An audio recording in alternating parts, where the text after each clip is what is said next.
weird. Hmm. Oh, I know why. Okay.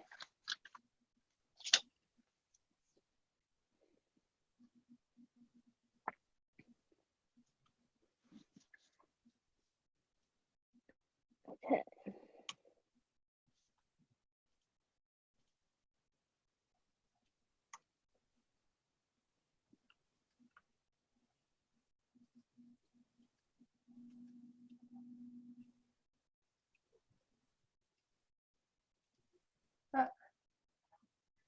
Right. There we go.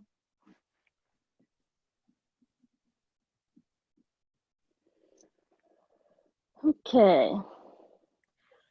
All right, I'm going to stop my video and I'm going to put myself on mute. Caitlin. Okay.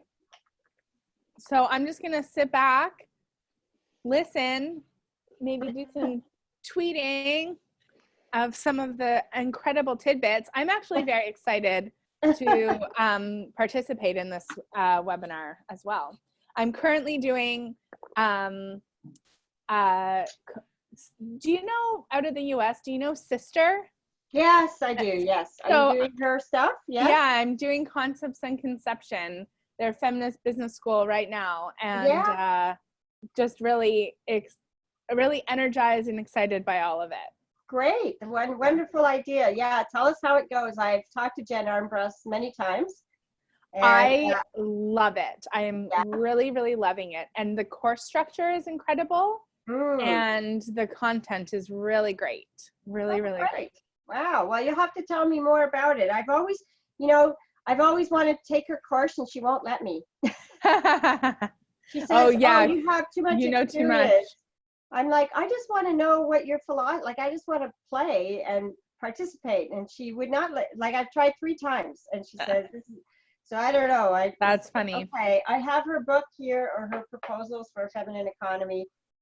My only thing with her stuff is, I'm not so keen on the feminine part, as I mean, I get, I like that, but I sort of think of it as a piece of a larger conversation, I guess I would say. Yeah. So I think that's awesome. I'm signing up for some stuff too, since I can, and we'll see. We should all share notes. All right. Are we ready? Don't forget to hit record.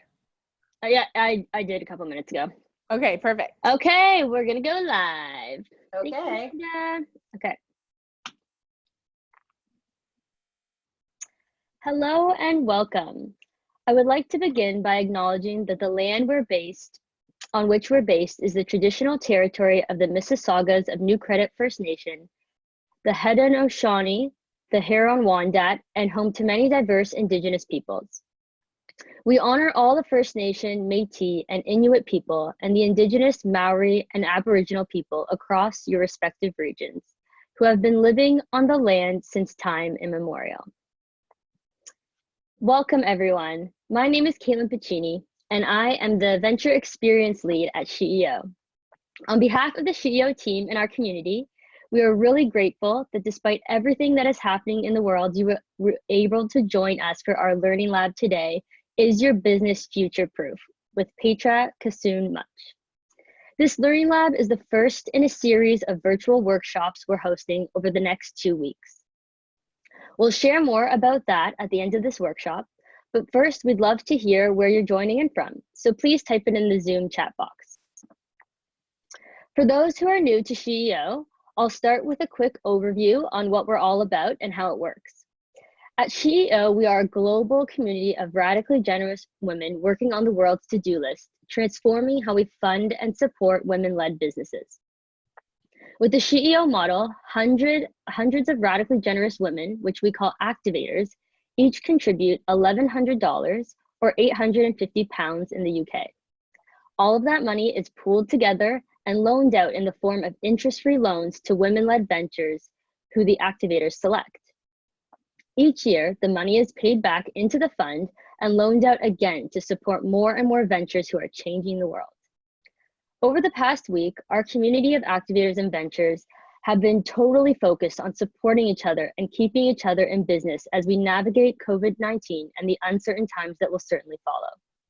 We've seen ventures reallocating their resources to keep their teams employed, activators and ventures loaning each other funds to stay afloat, and other incredible acts of radical generosity. If you want to learn more about SheEO or to become an activator, you can visit our website at www.sheeo.world. We are so excited to have you join us today.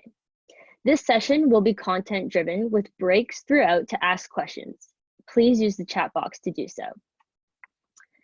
Now it is my pleasure to introduce you to PK Mutch. Petra is an award-winning serial social purpose entrepreneur and publisher who is deeply committed to creating a more inclusive, just, human-centered, and generative economy through the power of feminist business practice, innovation, and entrepreneurship. Her enterprise, Evolution Inc., advocates for and designs programs that promote equity, inclusion, and in startup and community-based economic development systems. She's the publisher of Lisbeth Magazine and serves as the executive entrepreneur in residence at the Canadian Film Centre's Fifth Wave Initiative, a growth accelerator program for women in digital media. So needless to say, she knows a few things about future-proofing your business ideas. Over to you, Petra. Okay, all right. Okay, hi everybody. I'm so excited to be here, and I know these are really, difficult times for a lot of people, as we are, and including myself, as we're all sort of adjusting to this new reality. But I also think it's an incredible time for entrepreneurs, and I think we'll see more people moving into entrepreneurship, and we're going to see incredible creativity from existing and experienced entrepreneurs, because that's what we do. We figure out creatively how to navigate through times like this. We also are really good at looking for opportunities, because as much as there will be shifts and hardship, there will also be emerging opportunities. And there is no one better than someone who's equipped with entrepreneurial skills to help animate or bring those opportunities to life. So what we're going to do today in the next 50 minutes is I've broken this up into 3 chunks. First, we've assumed that most of you are just thinking about or just getting started on planning or designing your enterprise. Some of you may be further along, and because of the change in the world, COVID-19 and so on, you may also be considering a pivot and kind of asking yourself whether or not, how relevant is this business now in these times, and what do I need to do in order to care for my community, my customers, and what do my customers need now? So whether you're starting or pivoting, or you're really advanced as an entrepreneur and are more interested in the future-proofing part, we've got the full spectrum here. And yeah, so that's what we're going to be more or less doing in the next hour. I'm just going to move my slide forward here. I'm going to start with a bit of a story of self, because I think it's always important to know what point of view a person has and how they came to that before talking about their thoughts on how you can future-proof or how you can advance your business. Then I'm going to run through 10 very basic principles of business design, 10 tools, 10 things that you will need if you are in the early stages of putting together a business, or if you are currently in business and are looking to pivot. These tools can help you determine how to do that. Some of them will be familiar and some of them might be new. Then we're also going to take a brief pause and look at assessing feasibility of your business, and that has to do with, especially for those of you who are newer to this, or again, for those of you who are anticipating a bit of a drop over the next 6 to 12 months, what's the feasibility of what you're currently doing, and how might you take a long-term view of that, and what actions do you need to take. And then we're going to move on to 4 future-proofing concepts that I think will help make your businesses survive not just survive, but also thrive during any period. And in fact, many of us know and probably have read that some of the biggest ideas or most enduring ideas came out of recessions and crises, the oil crisis back in the 70s and so on, the Great Depression, all these historical trigger moments in time have led to incredible innovation. So I'm going to start, and if you do have any questions, Caitlin is also going to be monitoring the chat, so will I. So I will be looking for those. And if I don't answer you right away, just give me a moment to get to this. Okay. So first off, a little bit about my story. So I'm in Toronto, but I wasn't always here. I actually emigrated here with my mom and dad in the 1960s from Germany, up in Lübeck, which is north of Hamburg. We were new immigrants to Canada. My parents didn't speak any English, and we settled in Winnipeg, which is in the middle of the prairies in Canada. And those were tough times, especially for an immigrant family. And I learned about entrepreneurship very early because my father was an entrepreneur. Although he wasn't a very good entrepreneur, because we moved something like 21 times before the age of 17, because we always had to move apartments, whether it was because we couldn't pay the rent or what have you. So I started thinking about entrepreneurship really as how people made money and how you survived in the world.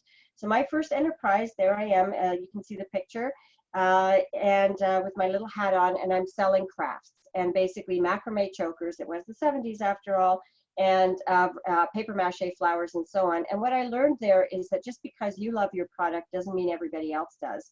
And how hard it is to actually make money from the things that you make. I thought everybody would love them and pay for them joyously. That was not the case. Later on, I left home at 17 and learned I had to fend for myself and get through university. And this was now the early 80s. It was also during another big recession where unemployment rates were super high. And those of you old enough to remember this will remember interest rates of between 15 and 19%. Very difficult economic time. And so I had to figure out what to do to generate enough money to live and for tuition. So I started a cleaning company. That it wasn't something I would normally think of starting, but I had a friend in Nova Scotia actually who started this and was quite successful at it. So I thought I might as well do this in Ottawa. Did that, ended up getting a partner. The story is too long to tell in this short time frame, but needless to say, we were able to build this business up while still going to school. I sold it to a car dealership later. We had about 8 or 9 employees, mostly very marginalized women or students like myself. And I learned during that time how important a business can be to transforming lives. And there's a lot of great stories that still bring me to tears in that 4 years. Was able to sell the business, and my take home was $18,000, which I was able to pay off my student loan. Then I entered a period of 20 years of what I call my patriarchal years.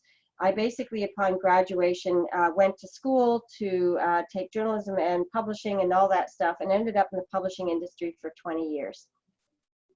I did the classic the classic corporate rise, and ended up as president of McGraw-Hill here in Canada. But I was also deeply unhappy, not just with my own work situation, but also not because of the people around it, but just a lot of the way we had to work, and also what was happening in the world.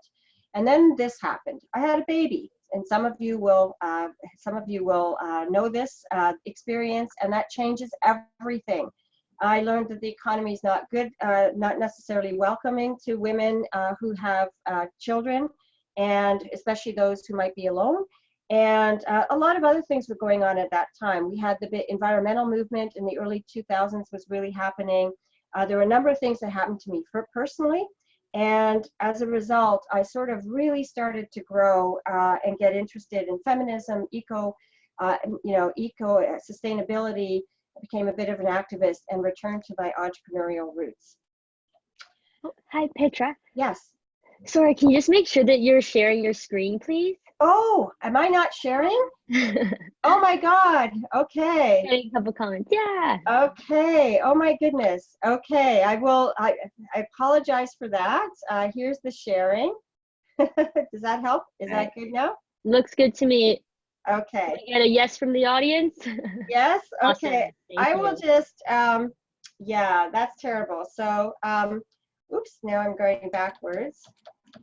I'm just going to go back really quickly so you can see the images I spoke about. Here's the craft business, the maid service, my patriarchal years. I hardly recognize myself. I look like Margaret Thatcher, but that's what we needed to get ahead. And these are the things that happened during those 18 years. I then had a baby. This led me to really into the I guess I would call it radicalize a little bit and really explore more deeply feminism, sustainability, became more of an activist, and returned to my entrepreneurial roots. Built a dairy called Fifth Town Artisan Cheese. We had 20 employees. We were the greenest dairy in the world, run on wind, solar, and biodigesters. That biodigested whey. It was a really science and tech inspired way of making cheese. But the way we made cheese was the way it was done 5,000 years ago. I won't get into the whole cheese business, but we were an artisanal dairy that leveraged modern day knowledge. Through that time, I learned a great deal about sustainability and the earth and how connected and how tied we are to our food systems. But I also realized that the sustainability movement was not enough. It did not actually attend to things like gender equity. It didn't look at things like cooperative wealth distribution, governance, more participative governance, things that I was really interested in practicing in my business but didn't have a name for. So that led me to the idea of feminist enterprise design, and feminist leadership as a better way to run a business. I mentioned all of this, oops, see if I can go down, because that leads me to the company I have now. I run the magazine, as Caitlin mentioned, and I also run a consulting company that focuses on diversity and inclusion in startup and entrepreneurial spaces. Okay, that's me. My daughter is now 20, so that all this was over a span of quite a time. And at this point, I want to take some of the knowledge and experience I've had and distill that down into what I call Enterprise Design 101. These are the 10 things, and you will have access to these slides. The 10 things that I think every entrepreneur, if they're going to have a viable, sustainable, resilient business, need to master their tools, their perspectives, but most of them are tools, and some of them will be familiar to you and some of them will be new because they're different incarnations of what you might be familiar with. So in the next, I would say 10 minutes, I am going to take you through those tools, and they are going to be available for download on the Dropbox link that we'll share with you later. And these are the things that whether you're pivoting or whether you're starting anew, you really should take some time to create and develop for yourself. Okay, the first thing is getting clear about your values. And that requires sitting down and I find it's always a collaborative experience and really distilling down what's important to you in terms of how the values that are going to guide and run your business, the foundational values that are going to affect every decision you make. In my case, I generally love the values offered by C.V. Hartwell as feminist business values, which include equality, agency, whole humanness, generativity, and interdependence. There's a lot underneath there, and I've shared some of that stuff with you in the Dropbox link, but that's the first piece, is identifying your values and committing to them as foundational values, but also foundational strengths. The next thing, the second thing out of the 10 is to map your ecosystem, map your landscape, and see who else is out there. And one of the things that I think are really important is in traditional business speak, we talk about competitors, but that's not what your ecosystem or your landscape is all made up of. It's also really important to identify colleagues in other markets, what is called, good competitors, people who drive you and who help you see new things because they may be further ahead.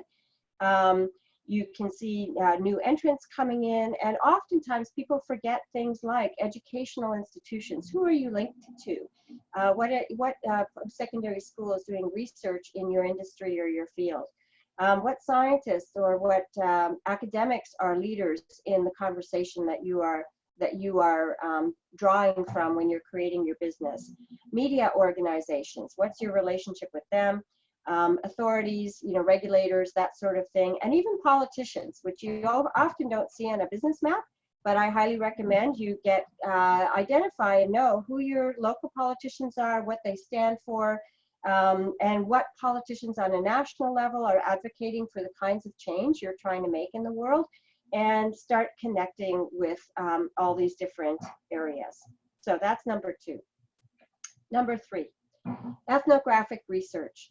A lot of entrepreneur programs and a lot of entrepreneurs start doing research in the library, and they'll look at their market size and read papers on trends and all those kinds of things, which is really important to do. But the most important thing, in my view, is to get out there and talk to people.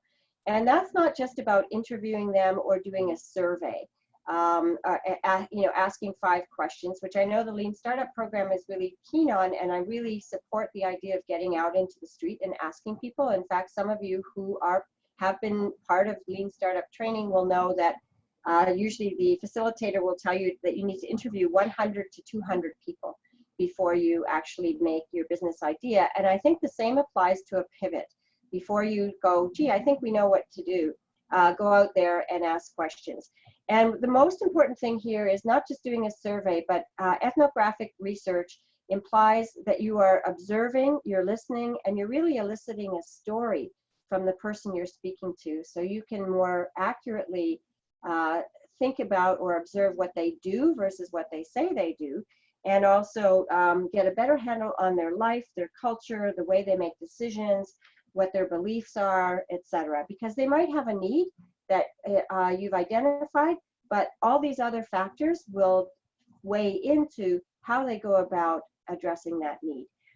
There's a lot of research or information out there about how to do ethnographic research. It stems from anthropology, and the idea is to look at habits, experiences, culture, go way beyond the if this product was available for you, would you buy it? What features and benefits would really turn you on kind of thinking. Another tool and a thing I highly advise is to update, if you already have these, or especially in the world of COVID, update and also or create your customer avatars. And these are just basically stories, made up stories, composites perhaps of your interviews that you've done. And you create sort of a, these are some examples of, if this looks like a resume on a screen, but I've seen other people creatively draw them, do mind maps, pull together pictures out of a magazine, and I'll show you that in a minute. But basically pull together your customer avatar and then have them in front of you. You'll see my little workspace here. You can't see all of it, but I have all these things up around me because as we're making decisions, I always like to check in with my avatars. Here's an example of a less structured sort of customer avatar. I'm a big believer in clipping pictures of what your customers actually look like and imagining how they might be accessing or what your product or service can be doing for them. Okay, another tool, PESTLE, otherwise known as a steep analysis to some people. This should be and may be familiar to many of you. It's MBA speak, perhaps business school speak. But the general idea is to make sure that you are looking at trends from a political, economic, social, technology, environmental, and legal point of view when you're designing and building your business. And if you are pivoting, now in particular would be a really great time to review this because so many things are changing with the advent of COVID. What will be allowed, what won't be allowed, for how long things will be allowed are all going to be part of an analysis that looks at the broader context. The last a piece of this that I wanted to focus on particularly is legal form.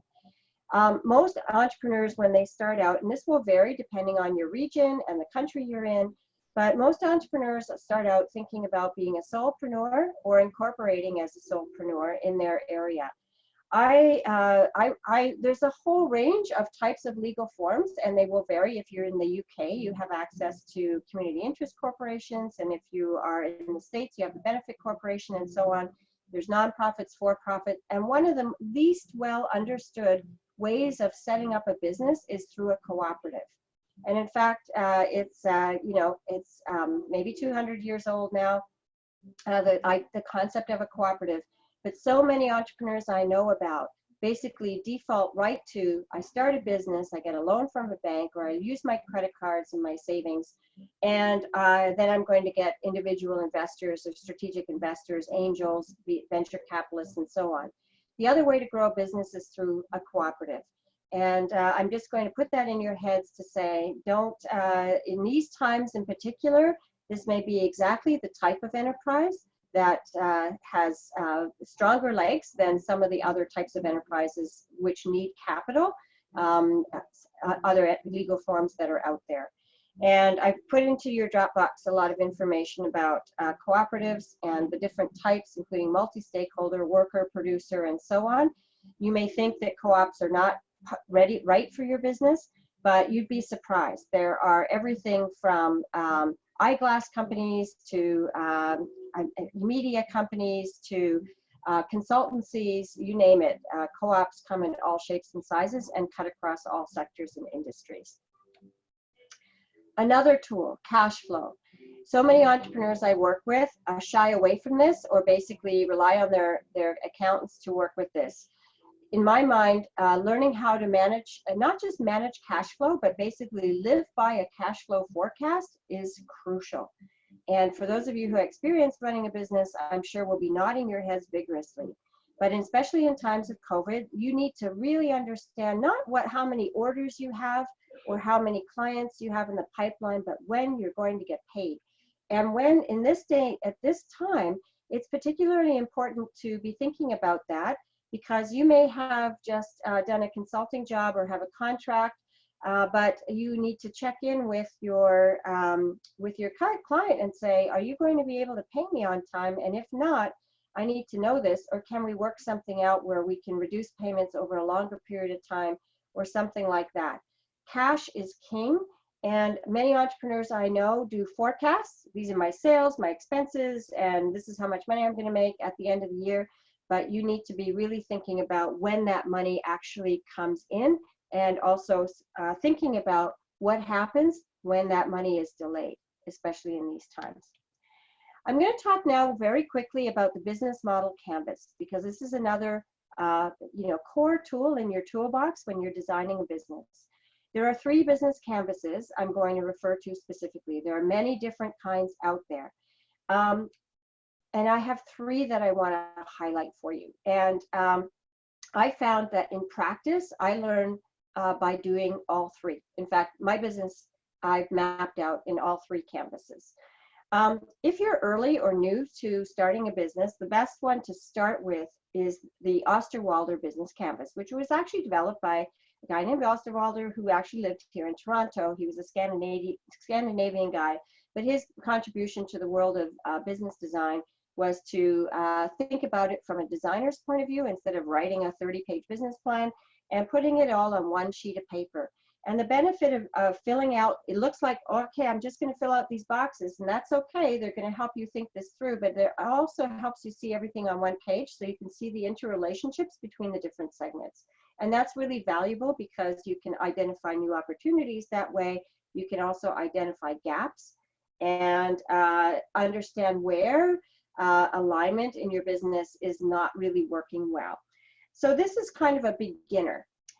Once you've gone through that and maybe experienced and worked with that, there are 2 other business model canvases that I think are worth tackling. Or if you're already an operating business and looking to pivot, these 2 canvases might give you new insights and ideas to do that.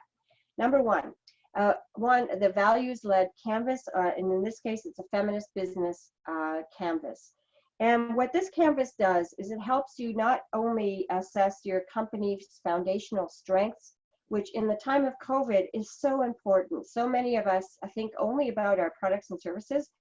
And we need to be going back right now to evaluating and appreciating our foundational strengths as a team, as a company, or if you're a solopreneur, as a person. No one else can be like you, and no one else can be like, or no other team is like your team. So you have an advantage, a unique advantage to take it, to take stock and figure out how you can best serve your communities and your audiences or your customers in this time, and no one can take that away from you. This canvas highlights that, and so that's one of its strengths. It also has a lot of strengths around helping you think through how do you want to make your customers feel, expressive needs, and so forth, and also articulate your simple theory of change. Once you compare the 2 canvases, you'll see very clearly how they differ. And I myself find this one incredibly valuable, and I think even more so valuable in this time because it focuses you on caring. and caring for your community and your collective. So very useful if you've never used this before to maybe take a run through it. And we do have instructions and the template on the downloadables. A third canvas that I think is really important, especially if you are making a good, if you are making a physical product, is this one here. It's called the Lean for Flourishing canvas. I call it an eco canvas because what it does is it actually sets your business in the larger context and specifically focuses you on the natural resources, air, water, things that are in the ground that you are using in order to make your product. And it more or less helps you think through the full life cycle of your product from, you know, beginning making to the end of its life or end of use time, the cradle to cradle kind of a cycle. And it helps you really think through those pieces. The other thing I really like about this canvas, it asks you to consider that in making your business happen, who are you helping, but also who are you hurting? Who are they call this value co-destructors, but who out there might not be happy that you exist? And I think that's a really interesting question to ask. When I built my dairy in Prince Edward County, I actually didn't go to Prince Edward County to build a dairy. I went there to start a business and to create a new life for my daughter, my family, myself. And I went to the economic development. I didn't know anything about cheese, clearly, because you saw my history. But I went to the economic development officer there and said, how can I add value to this community economically? And the last thing I wanted to do was start a restaurant, a B&B, or a winery, at which Prince Edward County had 30 in the pipeline, because that would just be competing with everyone else. So the reason we started a cheese factory was because we brainstormed and said, what could really add value here to all the existing players? And that area used to have a lot of cheese, local cheese makers in the area, and now had none. So we decided, let's make cheese. How hard could that be? It was a lot harder than I thought, but that's how I ended up getting into the dairy business. And that's what this asks you to think about as well, which is who might you affect with the business that you are? Are you competing with a nonprofit that already exists? Are you competing with someone who's struggling down the road? And is that really what you want to be doing? Another tool, and then I just have one or two more before we move on, and I think we're doing good on time. The customer experience journey map, the customer map, very important thing to do to be able to see opportunities for improving or where friction might be happening in how you're offering your product or service to your customer. And the concept really is mapping out from start to finish how your customer learns about your product, how they engage with you, and what happens after you've sold them something, a product or service. How do you keep them in the fold? How do you maintain your relationship? And making sure you're looking at the whole journey. And ideally, the journey doesn't end. They just might, finding ways to have them re-enter and experience what you have to offer again and again. And this is particularly useful if you're doing an online product and are trying to step through, help you figure out what you need to do if you're doing a web design, or even just designing your invoicing and your payables and your communications, etc. Okay, those were the one thing I did not talk about was your pitch deck. And what I did was I put that up. I felt like that would be going, we might not have time for that, but everyone needs a pitch deck. And if you are pivoting your business at this moment in time, it's time to redo your pitch deck. And use it as a communication tool to show your customers where you're planning to head. And some of the rules around what makes for a good pitch deck still applies. I have them outlined in a template that you can access online.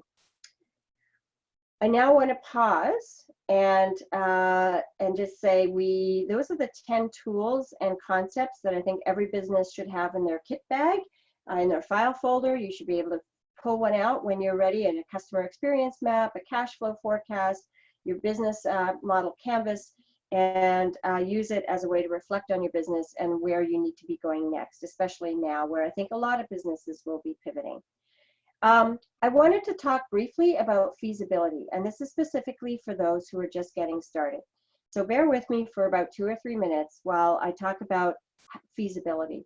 Now, in most venues or places, people talk about feasibility from the customer's point of view.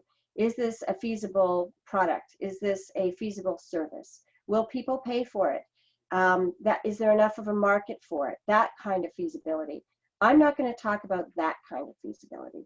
I'm going to talk about feasibility for you. Ultimately, if your business does not remain sustainable, then all those people you hope to be serving with your enterprise won't have you anymore. And there have been so many wonderful businesses I've seen that close after 2 or 3 years. And usually, you know, the statistic that people hear most about are government statistics, like over 80% of startups fail after 5 years of operation. They close down. When you actually look at the startup statistics below that and say, what does fail mean? Well, mostly statistics refer to the number of companies that deregister. You know, they were incorporated, now they are unincorporated or not operating anymore, or they're not filing their taxes, or their incorp is dormant, that's put into dormancy. Or they just completely, you know, stuck. They file their taxes the next year and say, I'm not in this business anymore. That's how they know. What's important about that is many businesses fail mostly because the entrepreneur does not make enough money, or the partners, or at the end of the day, the person who founded the business can't survive. And if that is the root cause of most businesses closing, how can you prevent that? Well, one thing is to make sure the business idea you have is feasible for you. So I'm going to use a Toronto example as a way of thinking through feasibility for you. One is asking the question, how much money do you need to stay in the game? And always think of the start of a business as a 3 to 5 year journey. It's not 18 months. I see a lot of people who maybe have been outplaced from corporate jobs and are used to a steady paycheck. And they'll say, I'm going to give this 18 months and see what happens. And I usually say, not enough time. You will just barely be figuring it out by then and just starting to get traction. And so the important thing is figuring out what you need to stay in the game for 3 to 5 years, financially, for yourself and your family. And here's some math I usually teach to people who are just starting out. If you're providing a service business and you're starting as a sole proprietor and you're offering your time or the time of you and maybe 1 or 2 other people, which, by the way, 65% of all small businesses in Canada are less than 4 people. If you are working in that way, you have to think about the fact, let's start with the consulting person. There's X number of days in the year. You can see the math here. And you know, you might say, I'm going to work through weekends and all that stuff, but the reality is you can push it for a while. You can't do it all the time. You're not going to be able to keep going. So that ends up at about 113 billable days, or maybe 700 billable hours. If you were a salaried person, you will be working likely 2,000 and plus hours in the same period, but you have a regular paycheck.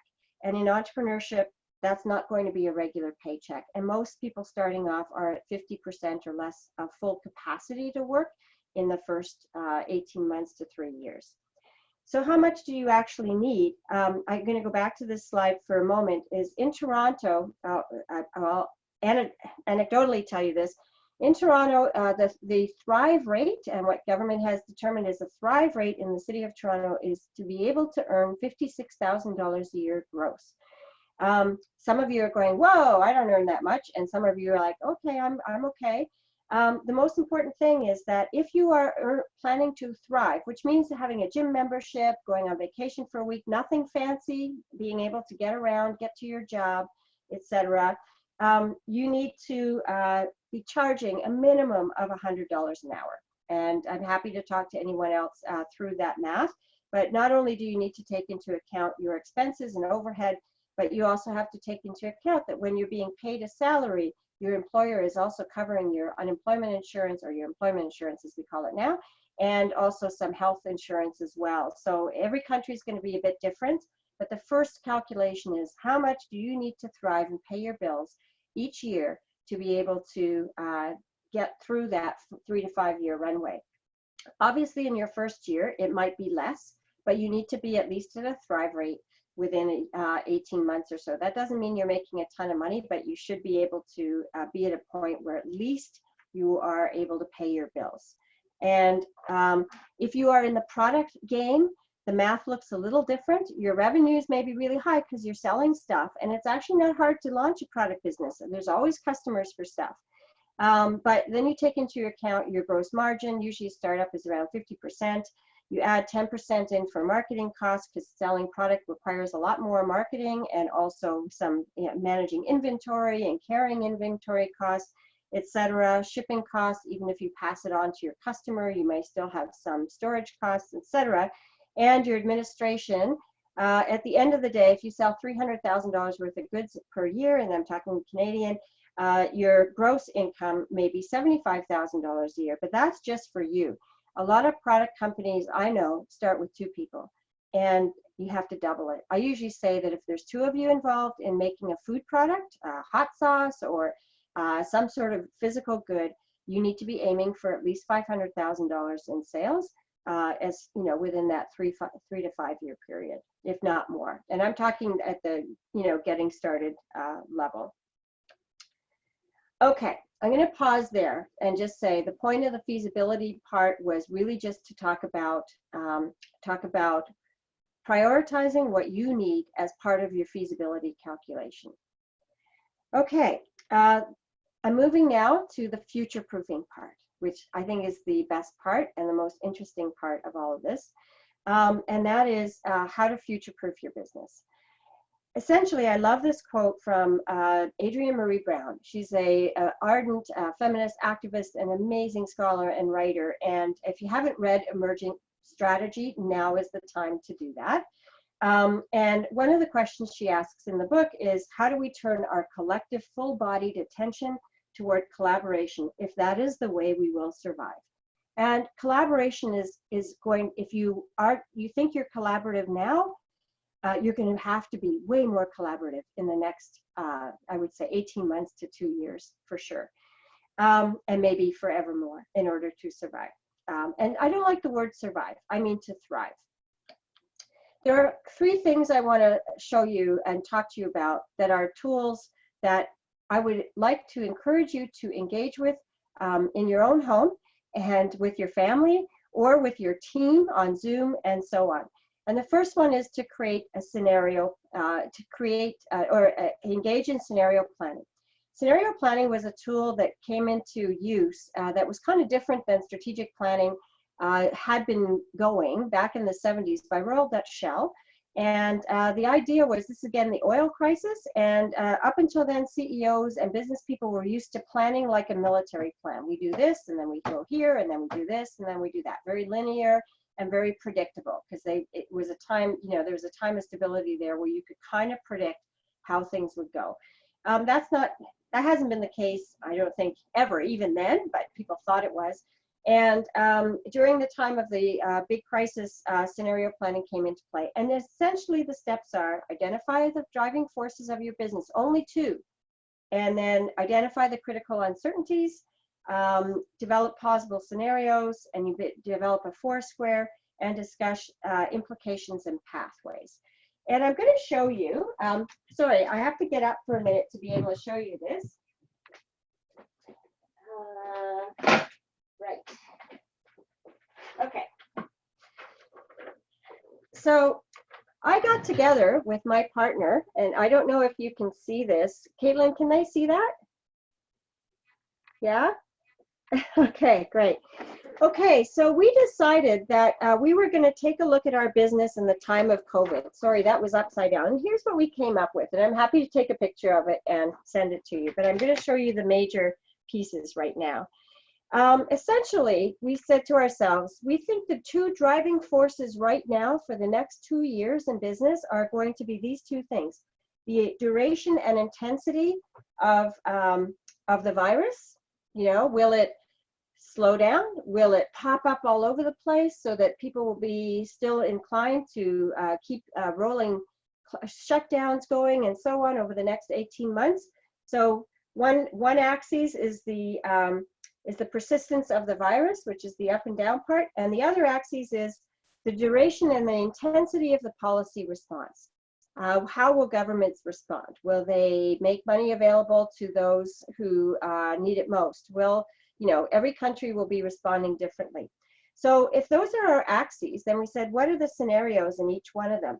Well, if you look very quickly at the box that says it's the intensity of the policy response is low and the virus is high. In other words, there's not a lot of government response. We basically said, okay, this is going to go for 18 months or longer, but we're also look at things like how much, how many people will be unemployed, what people will be needing most, will health systems be overwhelmed, and what is our business going to be about if we are in the Darwinism survival of the fittest stage. If we then go through another scenario where we said, well, what happens if the policy response is really big, high, very strong, but the virus is persistent still? Then we said, well, it's possible we'll have rolling blackouts. It might be by country, it might be by jurisdiction, but the thing will pop up all over the place. We're able to contain it. So some things will go back to normal, meaning people will be, schools might be in play. But we were generally kind of looking at what would it mean for us as a business if that was the case. On the bottom ones, you'll see here the virus persistence is low and policy response is low. And we call that the big fizzle. And some people have called that, it's felt that way with H1N1, that there was a lot of brouhaha and nothing really happened. So that's the scenario there. And then we would look at what would our business be all about, and what would we be talking about if that was the case. And the last one is the turning tide, where the virus is low, the persistence of the virus is low, and the intensity of the policy response is still high. There are people in the United States, and I apologize for anyone in the States right now, but there are conversations about, will government use this as an opportunity to take more license with their powers than they had before? And, will there heavy economic damage and et cetera, but movement restored by fall because the virus is low. So I'm just giving this to you as an example, very quick example of how you might create scenarios in your own region around the virus, and then talk with this exercise is done best with others, and start thinking through what the implications of those scenarios might be on your business, on your neighborhood, on your competitors or your allies, etc.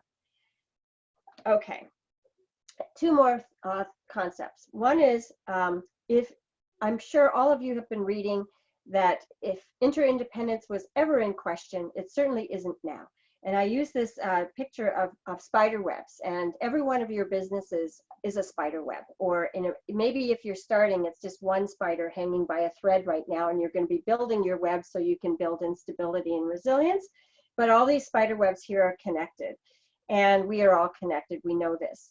I think now is a really great time to be thinking about mapping your ecosystem broadly. I talked about mapping your landscape, which is much more specific to your product or service, but now we're talking about the broader landscape.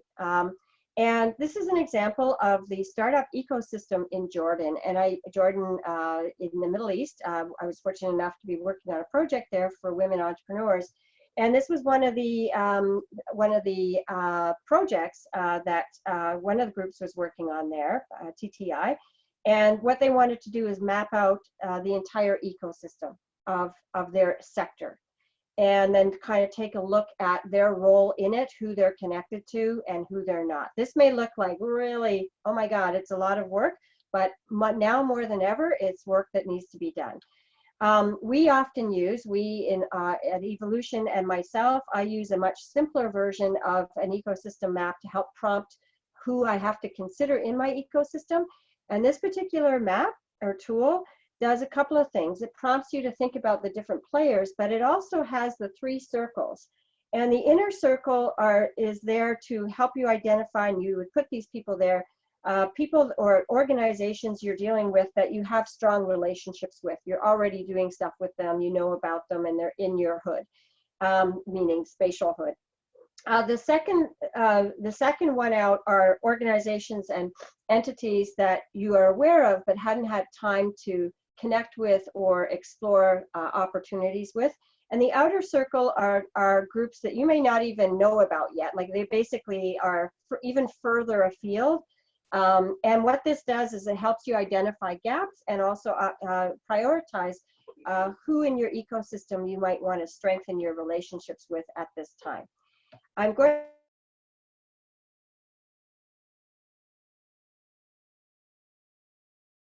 mapping piece of software. There's other ecosystem diagram mapping software programs out there.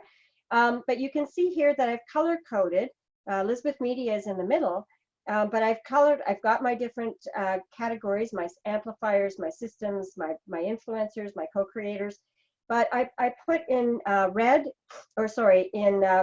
the ones that I feel I have very strong relationships with. And the ones in green are the ones that I am focusing on developing stronger relationships with over the next, that's my strategy, is to say, and the ones in green are the ones I'm going to be reaching out to over the next couple of months. Okay, I see some questions coming in, so I'm going to pause here before I move on away from ecosystems. And I see some questions here. So one question is, and I'm just going to make sure we still are good on time. I think we're good. I'm going to ask a couple of questions here. How do you know how many individuals to hire? That's the first question from Michelle Ma, and she has a couple of questions here. How do you know how many individuals to hire? The basic answer is, the first, there's so many different ways to think about this. If you're starting, the first thing I would do is never hire anybody on salary until you are secure or you have enough revenue to know that you can pay that person. And it's not just the salary, it's also their vacation pay, and it's also their sick pay, and it's also their severance pay if you decide to lay them off. So unless you have, and depending on your country or where you're in, I would not recommend hiring someone unless you know that you have at least 18 months of clarity that you are able to hire an employee and keep them on for at least that amount of time. Now, anything can happen, and you can, let them go after 3 months, but you don't want to start with that idea. That has to be a rollback that's unanticipated. The other way to hire people is on contract and freelance and gig economy people. And in those cases, you hire them and you make, as you need them. We work at Lisbeth primarily on freelance contracts, and I generally have 1-year contracts, and I have 3-month contracts that I use. And I always make sure that I'm able to pay those. I know I have enough money or enough float to be able to pay those people. So that's the first thing. Okay, so how do you take active in the big fizzle? Yeah, I didn't spend a lot of time in the big fizzle quadrant because I actually don't believe that's going to be the case. In the big fizzle, it would basically be, in 3 months, everything's back to normal.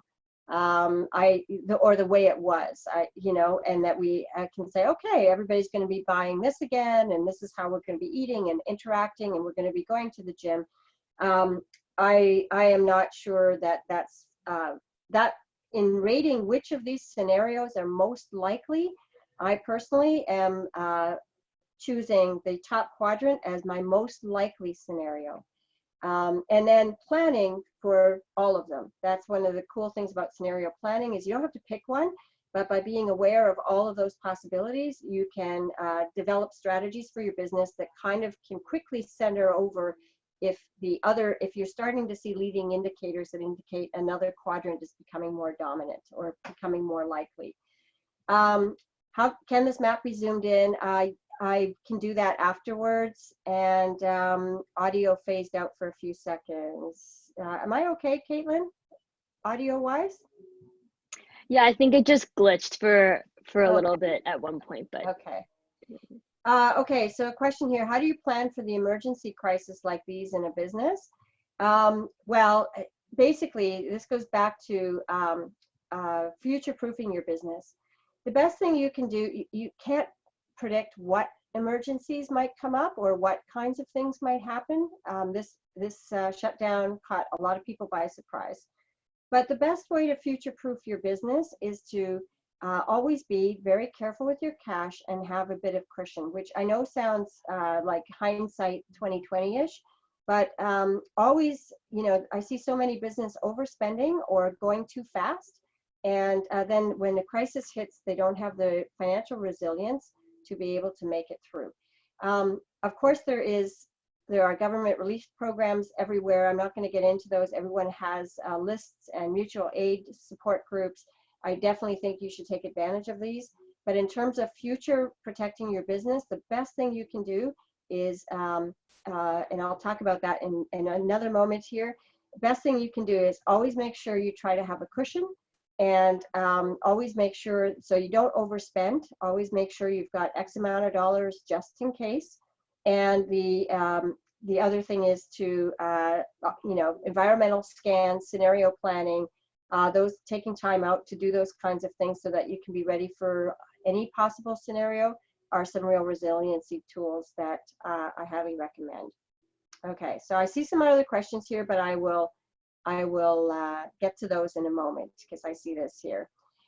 Okay, so this is the ecosystem map, and even though we're in a crisis right now, I can tell you what I'm personally doing is I'm working with my freelancers and staff. Number one, I make sure we are not commissioning any more than we can actually predictably afford to pay for, which might mean a reduction in the number of stories and articles we commission over the next several months.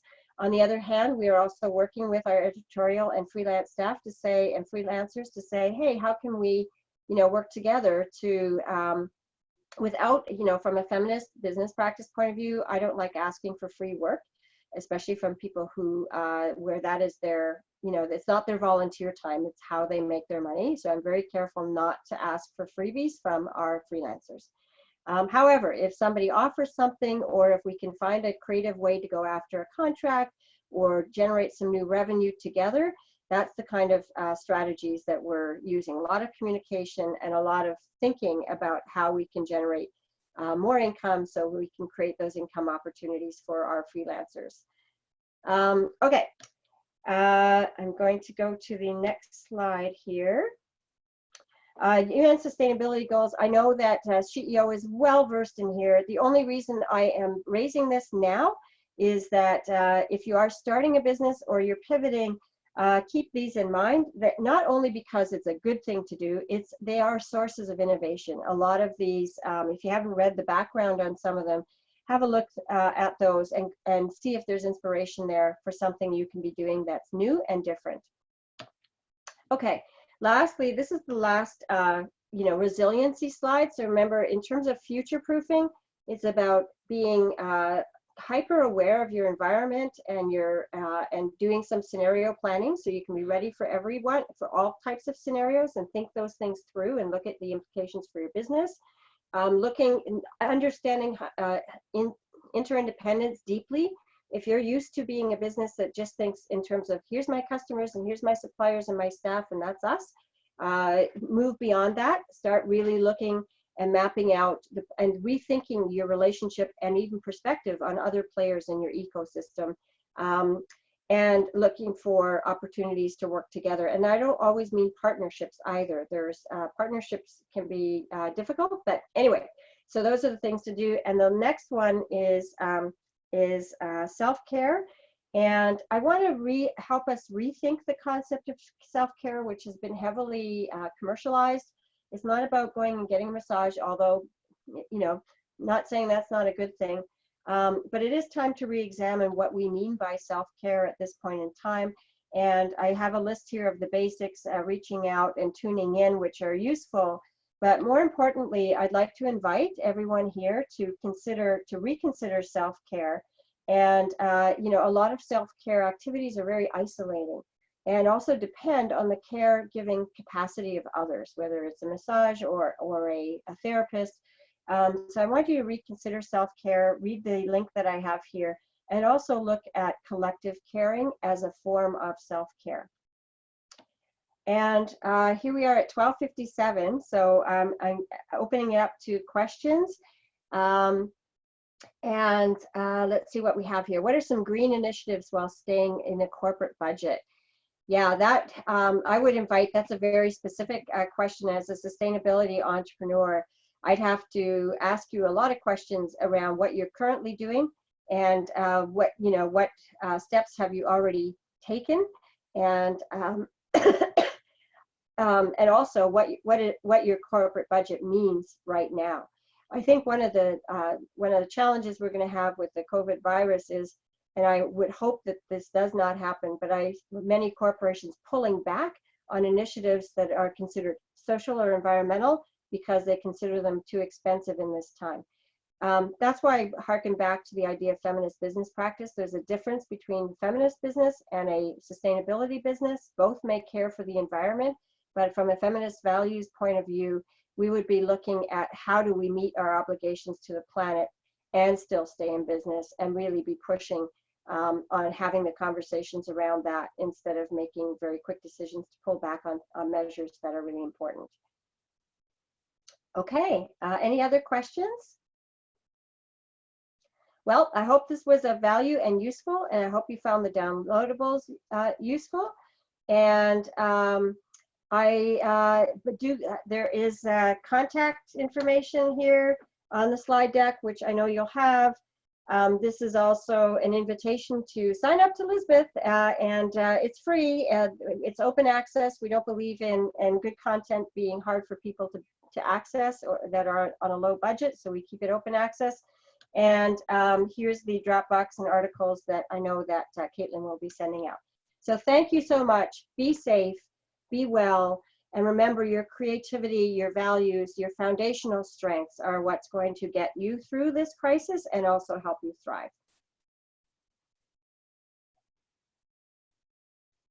Awesome. Thank you so much. That was amazing and such good content and so many good action items from that. So thank you so much. As Petra mentioned, and I mentioned in the chat, we'll be sending all the resources, the Dropbox links, all of that in the follow-up email. So no worries, you will receive all of that great content. So thank you everyone for joining today. It's been a really awesome session. Also, we've recorded the session, so that will also be included in the follow-up email. So at SheEO, feedback is super important to us, and we'd love if you took a minute to let us know how we did. You can do so by filling out the survey link in the chat. And actually, oh, sorry, I'm just gonna, did that work? There we go. In the chat box there, so you can take a couple seconds to fill out that'd be really greatly appreciated. And as we mentioned, today's Learning Lab is the first of a series of Learning Labs that we're doing over the next 2 weeks. So each Learning Lab is designed to give you the tools to take the next steps in your business on your own terms. We have another Learning Lab tomorrow, March 25th at noon ET for with our SheEO Venture Development Guide, MJ Ryan, who will be talking about productivity and getting more of what matters done, which feels very important these days as we are all adjusting to working remotely. And we have also added another Learning Lab for Thursday, March 26th at 7 p.m. Eastern Time called Resilience, Surviving Change You Didn't Ask For.